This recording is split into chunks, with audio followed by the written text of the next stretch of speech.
So, welcome to the Hollywood Music Workshop podcast, the HMW Podcast. This is the first episode of this season, and today we have highly acclaimed composers of especially animation, Julie and Steve Bernstein, here with us. Welcome, Julie and Steve.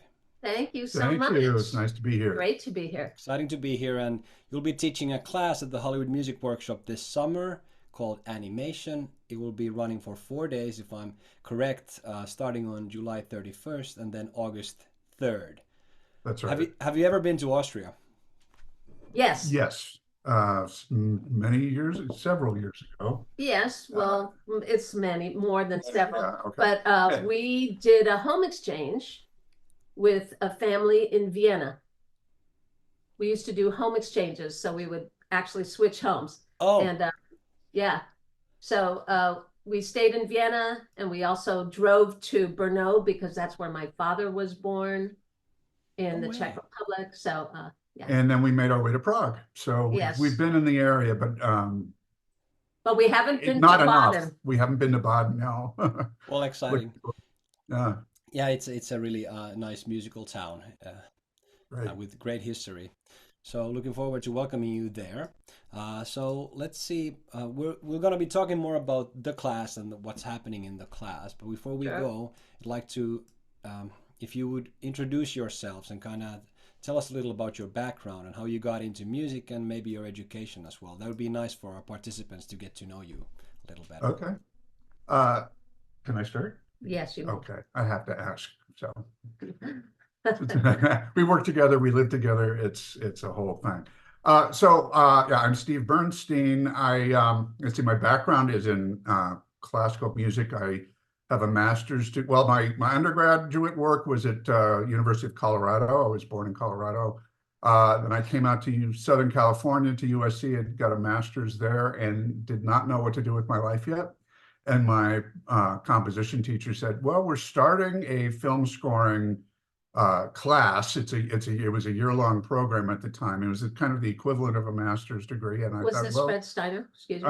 no, that was the Morton Lauritsen Morton was my Lauritsen. composition teacher. You might as well drop a name. Yeah, I could. Anyway. Yeah. And so I did the film scoring workshop. It was very intensive and actually made a contact there that was to stay with me until he left us. And he pretty much, Fred Steiner is the name, and he took me under his wing, and I started filing his album collection and cleaning his gutters, which is paying dues. And then I began to orchestrate for him, and then I started to ghostwrite for him. He was actually at the time working on Tiny Toon Adventures, and that became my animation music tutorial, I guess. I actually, in the film music program, I wanted to write huge symphonic works for period dramas, and I ended up in, for better or worse, for the most part, in animation music. Where you write period dramas, Well, but they last for 10 seconds. They last and for then- 4 bars or 8 Yeah. bars, and then I'm And then you get Exactly. but we've been really fortunate to have orchestras for the most part in our work. So that's been amazing. And so that's where I come from in a nutshell. Fred Steiner, who was a little bit your mentor, he Yeah. was well known for Well, he wrote the theme to the old Perry Mason show, and and Rocky and Bullwinkle. well, he wrote one of the main titles for Rocky and Bullwinkle. He wrote a lot of the library for the original Star Trek show in the 1960s. So he was a veteran. I mean, he was a veteran composer. He was a symphonic composer, very, very scholarly and particular, which was good training for me. So he was amazing, and I think we all miss him a lot. But that's where your background comes from. And Julie. So I am Julie Bernstein. I was not born with this last name Bernstein. I married into it, and I decided to take it because it seemed like a good name to have as a musician, as a composer, and a few other reasons. It's just that my name that I was born with was Meerbaum, and Mirbaum Bernstein just did not, That's a lot of as a hyphenate, it was just too much marbles in the mouth. Mirbaum Bernstein. So I went ahead with the Bernstein. We have a similar background, Steve and I. I also grew up playing the piano, classical piano, had a classical background, had a very musical European family. And then I went to the University of California at Santa Barbara for my undergraduate in my music, studying composition and theory. After which I did spend a year in Paris at a school there and studying. I didn't learn much, honestly. I was in Paris. And then it's hard to focus when you have all that wonderful background. Culture, food. Yeah. Exactly. Beverages. Something went into my brain. And then I came back. I did graduate studies at California State University, Northridge, here in our area where we live. I also took a course at UCLA. It was the first film scoring course that ended up blossoming into a full program of film scoring, which is Steve at USC. The film scoring class that he took was the first film scoring class that grew into a program. We're both pioneers. Yes. Somehow, now I'm revealing our age. I don't mean to be doing that. So it's evident. So I studied something at USC. There was also a private school that was much less money than USC, but had the same teachers sort of going back and forth. And it was called the Dick Grove School of Music. And I spent 2 years there. 1 year was studying arranging and composing, and then the other one was film scoring with Alan Ferguson. He was a composer of film. I don't know how many people know his name, but so I can't really say that I have mentors in the way that Steve did. I'm envious, but I did just fine. I learned as I went. After my bachelor's degree, somewhere around my final year of undergrad, it occurred to me that I wasn't sure how I would make a living with this degree in music. And very fleetingly, I had the idea that maybe animation, maybe in cartoons, but it was a fleeting thought. It went through the brain, in one side and out the other. And then fast forward years later, the opportunity presented itself, and it's really a wonderful thing. Animation, you end up writing all sorts of styles, and having a classical background is, I think, very important. It's a huge plus to be fluent in the language of music, so that we can express ourselves in whatever style presents itself, because we can understand or dissect what's asked of us, and then reproduce it for the product. And depending on, we've been fortunate that we've written the kind of cartoons that we have written on have been the types that wanted a very varied orchestral sound. So I'm sorry. Well, we were asked to pretty much emulate the music and style of Carl Stalling, who was the composer of the original Looney Tunes, or the main composer, I should say. And they all came.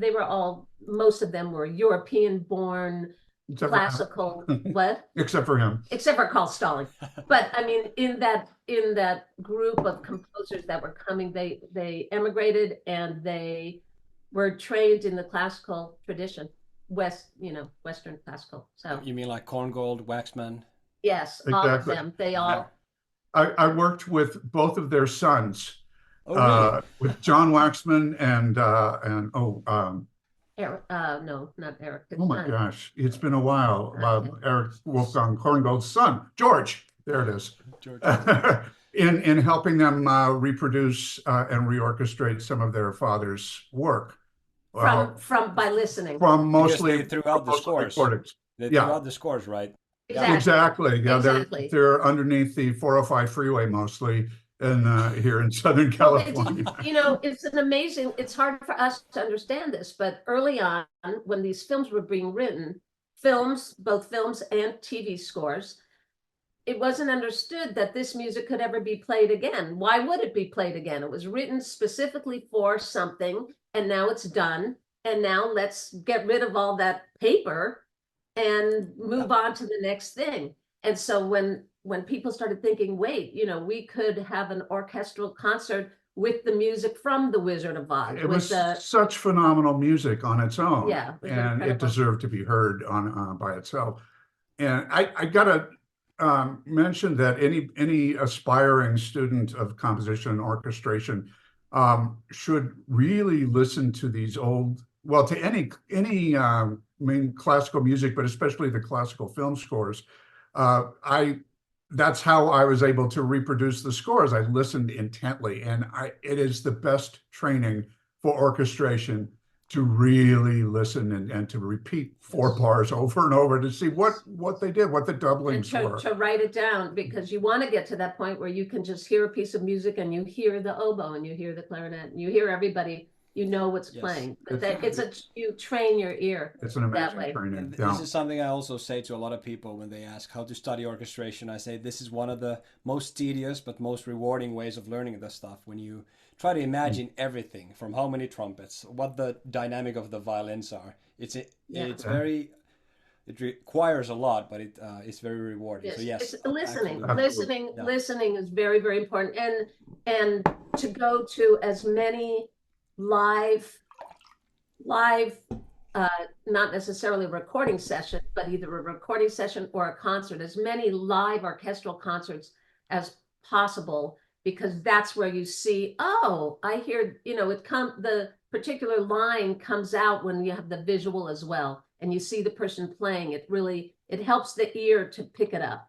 And this applies to those who are aspiring to compose for the orchestra, compose film music for the orchestra, but certainly with budgets the way they are, it's tough sometimes to get an orchestra. But if you needed to recreate those sounds electronically, that the samples have been amazing, and you can use those principles to get a fairly realistic sound, orchestral sound, because you know what an orchestra is supposed to sound like. Exactly.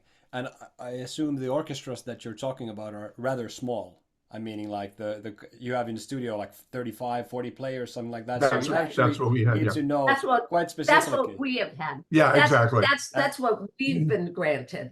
We do know that there are films that use And 100, and games that use much larger orchestras. But we've been able to, with under 40 pieces, so like 35, 37 pieces, to get a huge sound. There are some tricks that we learned along the way that really let us make a pretty good noise. Certainly, because it requires a lot of skill to make 30, 40 people sound good and sound huge. All practice, Yeah, all practice. And I just don't think you really don't need, although I don't want to say this because I would love a 100-piece orchestra, Right. But you don't need 100 players to get a gorgeous, wonderful sound. Unless the film or production is going to be shown on large screens in Atmos sound systems, then you're going to want as many as you can get. Yeah. But chamber music works beautifully in film music. I mean, one of my favorite John Williams scores from Witches of Eastwick. Basically, it was a chamber group. It was not a big orchestra. And he actually emulated a Stravinsky piece, and it was extremely intimate, and it worked amazingly well. Yeah. Yes. So it's possible. Big is not necessarily better. Quality is quality. And maybe we get to the kind of the techniques of animation later. But I'm just imagining also the kind of music that you're making in an animation setting is quite. It changes rapidly. There's a lot of notes. It's quite. Active. So perhaps having a smaller orchestra, a more intimate setting, maybe that helps also to make the music stay on point and be rhythmic and all that. It's a lot more agile than a larger group. It's piloting a Cessna instead of a 747. Yes. And you can do more tricks, and they can change on a dime basically. But we also have the assistance of click tracks, which that's the metronome that you hear, that the musicians in a studio, in a recording studio, will hear in their ear.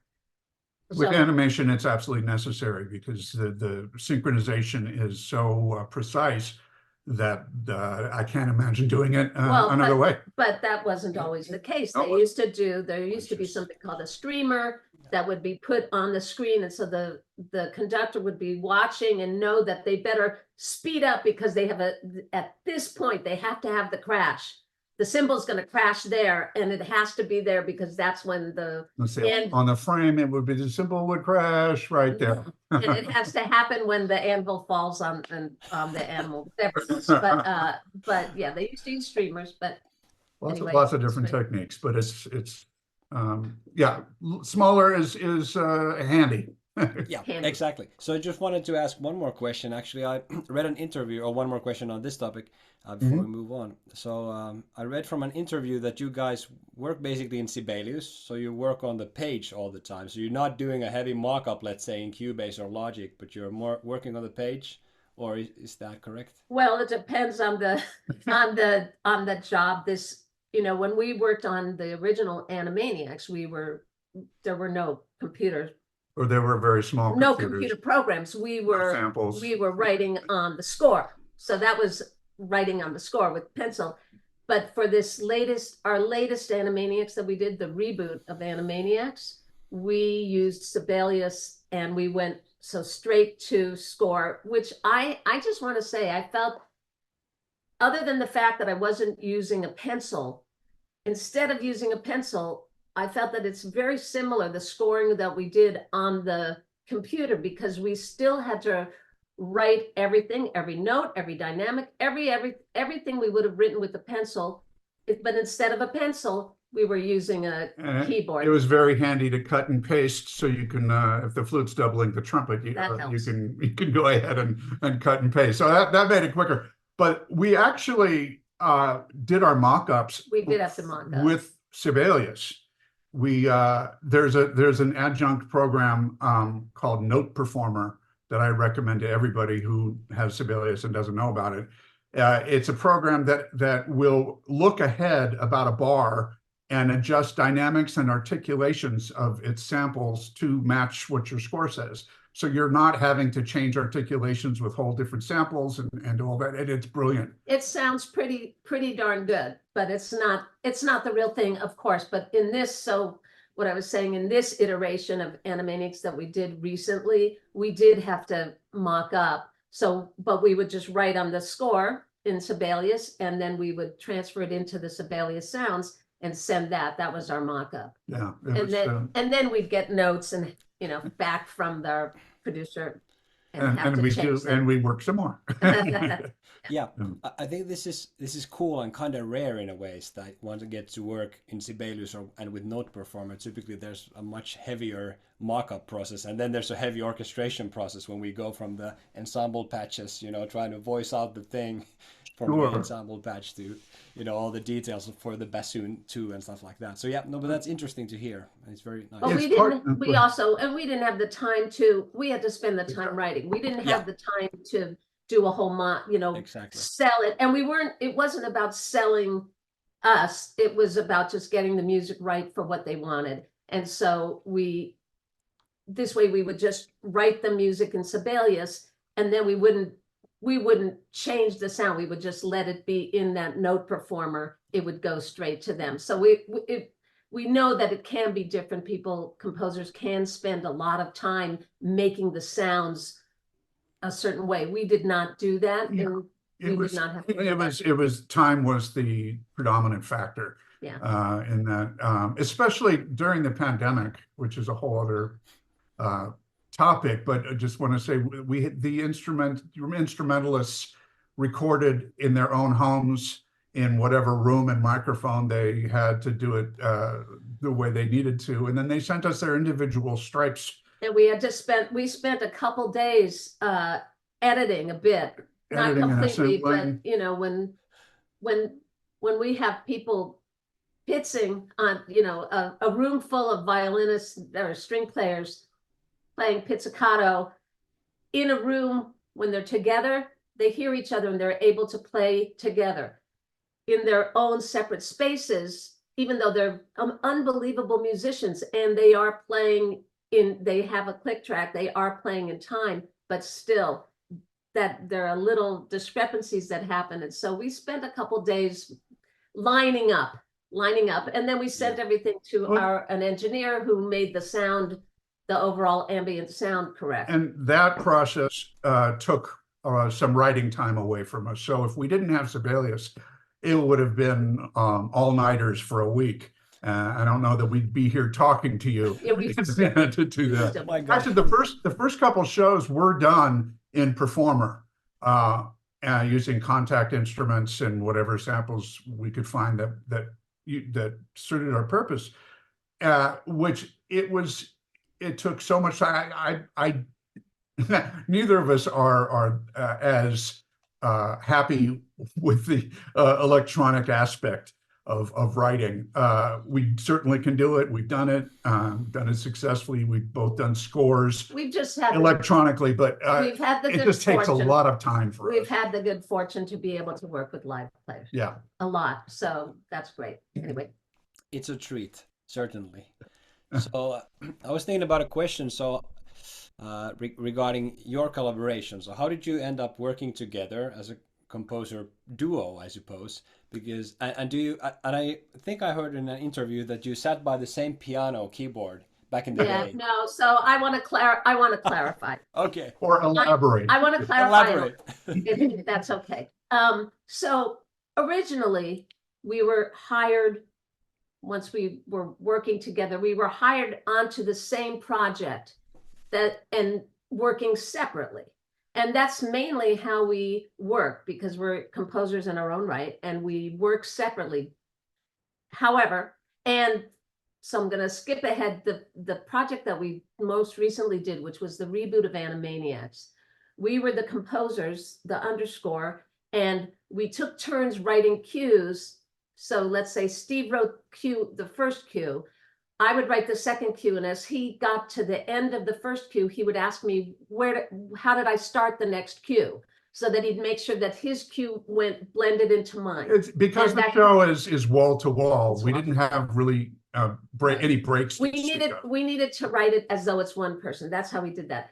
There have been shows throughout our career in the 2000s and some years where we worked on a show and there were so many without an orchestra.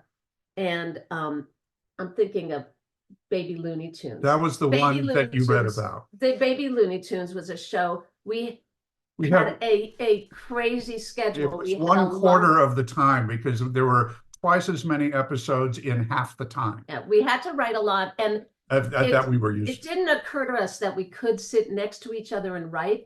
Our initial thought was that we would go into our corners and our writing corners, and we would each write some themes for the different characters, and then we would get together and share the themes and then go back and write.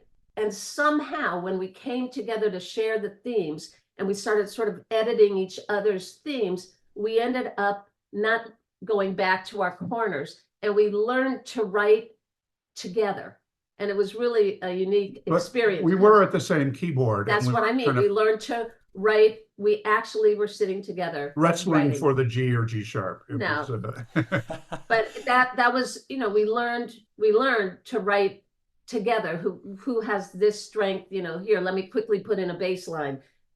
We learned that, but that's not how we work. We usually share a show, a project, and we each write our own and then make them work together.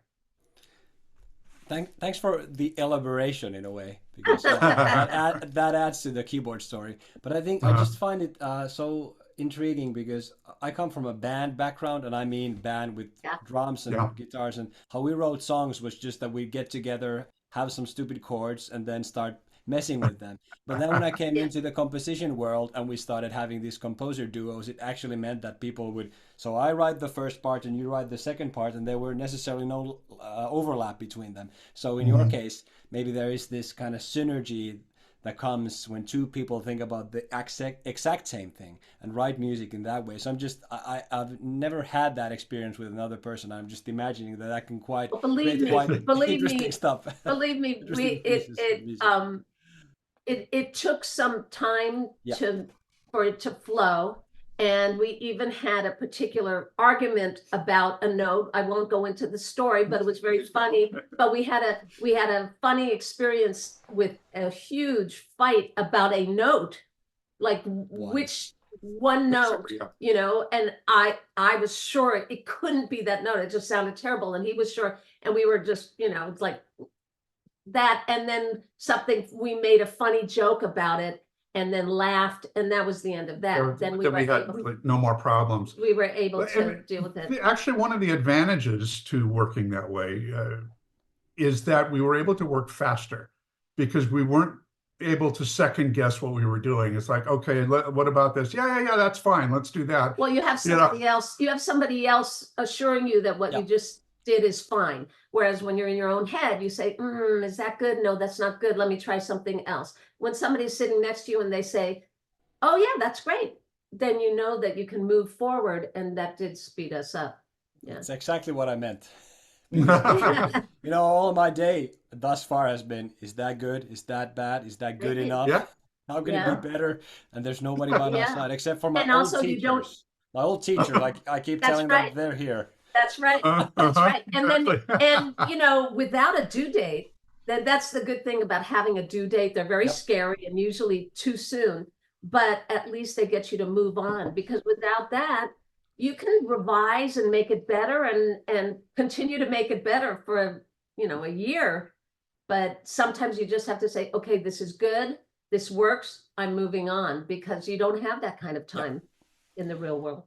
And so I think that gets us to the workshop, because there in the workshop, we don't have too much time to write anything, right?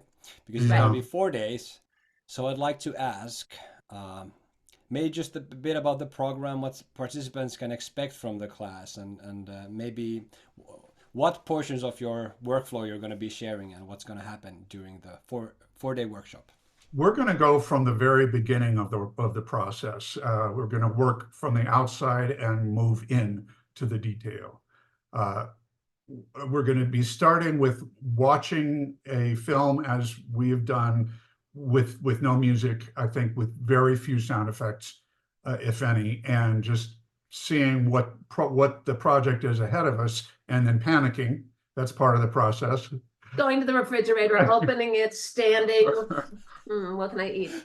Yeah. And then we'll come back and we will talk about spotting an episode, which would be how to divide the piece into chunks, into workable chunks that are workable for writing and workable for recording. Because when you're working with a live orchestra and you're recording, you can't ask the orchestra to play 5 minutes in a row. You have to divide it into workable chunks, because you want to get through a cue without mistakes and not have to record the whole thing over. It's not a you don't do the edit and okay, let's put all these different cues and take the best part of it. You want to just get through a minute or a minute and a half and then move on to the next one. Part of that is that we had 2 3-hour sessions to record 20 to 30 minutes of music, and you have to move quickly. And if you're working on a 5-minute cue and somebody messes up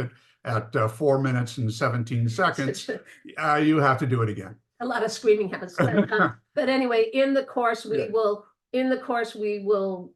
cover what it takes, what is needed. We'll then get into the details, like thematic writing and help me out.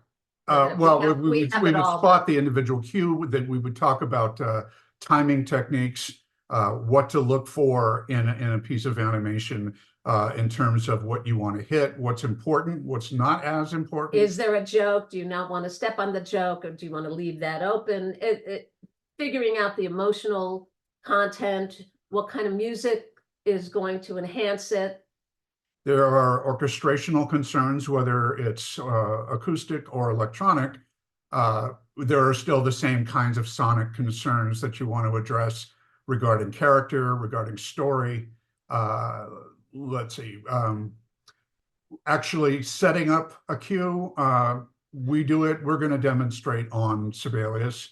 So there'll be a visual element to look at, and that's what you do with visual elements. But everybody, all the students will have their own workstation of whatever type they have, but it's all translatable. But we will discuss every aspect of writing a cue, and then ultimately each student will be writing a very short. They're not going to write a minute. It's amazing that people not involved with what we do think, oh, a minute, writing a minute, that's not very much. Well, a minute can take you days, depending on the scene. Depending on the scene, depending on how fast you are. It really takes a long time to write music. So, or this music, it's very synchronization heavy. So, we'll talk about tempo changes, how to accomplish that, about meter changes to make the music sound musical. And we'll talk about the music involved, and then we'll give an assignment of maybe 20 to 30 seconds. And we'll build upon that because the first homework that we will give, let's say, might be setting up the score. And then the next homework will be adding each stage. So they will build, and the students will have a choice. We'll give them a choice of a number of different clips that of different types, and they can choose one. And then once they choose one, that will be the one that they're doing. So it should be a very good experience. And we hope to have fun, and we hope the students will have fun, because that's the whole point. Our recording sessions are fun. Well, for me, it's one of the main points. Yeah. Composers sit in our own little rooms with nobody around usually, and when you get to a recording session or a mixing session, it's a party. You get to be with other people. And that's our approach. That's the fun day. And it's also when you're done, you're finished. So you don't have to have that pressure of, I haven't written this. You're all finished writing, and now you just get to hear the music come back, played by musicians. And bathe in the adulation. Well, yeah. And the champagne. Bathe in the champagne as well. Yeah. Well, that sounds like a lovely course. If I would not be putting this together, I would be there in class studying this, because it sounds like a lot of fun. Welcome to sit in. We would love to have you. I'll be there. We hope to impart a lot of information. That's our goal. Yes. And of course, any kinds of questions that students have we'll cover everything that we can. And we'll be looking at completed assignments together with the class, and seeing what was done beautifully, what can work better in a different way, what works, what may have a different solution that might be a little bit better. So and then of course we will the final reveal is to play what we wrote, and we can decide whether or not how well that worked. But yeah, we could get critiques from the students possibly if we're feeling confident enough. Yeah. We're really looking forward to this course. We've had a good time learning how to do this over the years, and we hope over 4 days they'll be able to learn it all. I'm sure they will. It's a lot of information. Yeah. Yep. And that's what students are basically looking for. And one more question, I think, from the participants or students that I would at least ask if I would be taking part in this as a student. I would ask, how can I prepare? So what can a student, now it's March or April or whatever, how can they prepare for your class? What should they do? Watch animation, watch old Looney Tunes cartoons, watch the original Animaniacs, watch the Animaniacs reboot. But don't get to know it too carefully. Yeah, don't study it because that's what we're going to be working on. But I mean, any kind of listening, and of course, exercises in writing, because the farther along one is in composition and ability, the better. I would say if you're going to watch any sort of animation, to pick a minute or two and watch it over and over and see what the composer did to accomplish, hopefully, what he meant to do, and how that was done. He or she, what they wanted to accomplish. Okay. Yes. Sorry, I'm still getting used to adjusting my vocabulary. And so you can really dig in and really kind of study a short piece to see what the techniques were, what was doubled with flute, what the brass sounded like, what accompanied a brass hit, what percussion was used. All of those things are very useful in bringing that experience, that listening experience, to bear in preparing. I think that's the best advice I can give, is to listen and listen closely. Listen, just as one would. I mean, you can still come to the course without having done that, because we hope to cover everything. But I mean, hopefully one would have a decent background in music theory, a working knowledge of the vocabulary, because we're going to be talking a bit about the vocabulary, the harmonic and melodic vocabulary. So maybe that would be a way to prepare. If one doesn't have that vocabulary to begin with, that would be something good. Brush up on your Neapolitan 6. Well, you don't have to know so much the name, but I mean, theory is quite important, but the listening theory, just knowing harmony and melody and listening probably helps the most. That's the main thing. I mean, if the experience in music theory isn't quite to the level of other students, that's okay, because you probably have a musical background of another sort, of being able to play the keyboard, of sequencing a piece. So I'm sure there are going to be varying levels of experience in different areas, and we hope to bring those to bear in being successful in what we do. Perfect. Well, we look forward to welcoming you in Baden in next summer. It's going to be, so once more, Julie Steve Bernstein teaching a class in animation at the Hollywood Music Workshop from July 31st until August 3rd. Welcome everybody, and please visit the hollywoodmusicworkshop.com if you'd like to learn more. Okay, thank you, Julie and Steve. Thank you. Thank you so much. We hope to see you all out there, and Rolf, we hope to see you too. I will be there. Okay. Good. Okay. Awesome. Can't wait. Thank you. We'll see you soon. Thank you. Bye-bye.